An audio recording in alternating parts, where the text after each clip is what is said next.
మన అనంతపురం జిల్లాలో మన గౌరవ ముఖ్యమంత్రి చంద్రబాబు నాయుడు గారు సీఎంగా ఉన్నప్పుడు గతంలో అనంతపురం జిల్లా ఒక కరువు ప్రాంతం.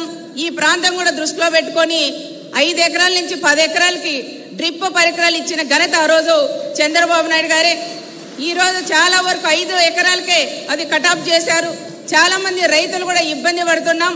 దానికని ఇది 5 ఎకరాల నుంచి 10 ఎకరాలకి డ్రిప్ ఇచ్చేలాగా ప్రయత్నం చేయాలని మన జిల్లా కలెక్టర్ గారికి, మంత్రివర్లకి, అదేవిధంగా మన కమిషనర్ సార్ కూడా నేను తెలియజేస్తున్నా. అంటే ఎక్కడికి వెళ్ళినా రైతులు ఒకటే అడుగుతున్నారు, 5 ఎకరాలకు ఇస్తా అంటే చాలా ఇబ్బందికరంగా ఉంది, ఇది కూడా 10 ఎకరాలకు పెంచితే మాకు బాగుంటుందని నా దృష్టికి తెచ్చిన విషయం మీ దృష్టికి కూడా తెస్తున్నాను. ఇది సార్తో మాట్లాడి, కేశవన్న గారు సార్తో మాట్లాడి ఇది తప్పకుండా అనంతపురం జిల్లా రైతులకి, 2 జిల్లాల మళ్ళీ అనంతపురం ఒకటే అనుకోవద్దండి అన్న, సత్యసాయి జిల్లా, అనంతపురం జిల్లా, ఈ 2 జిల్లాల రైతులకి 10 ఎకరాలకి డ్రిప్ పరికరాలు ఇచ్చేలాగా ఏర్పాటు చేయాలని ప్రత్యేకంగా మంత్రివర్యులను అడుగుతున్నాం.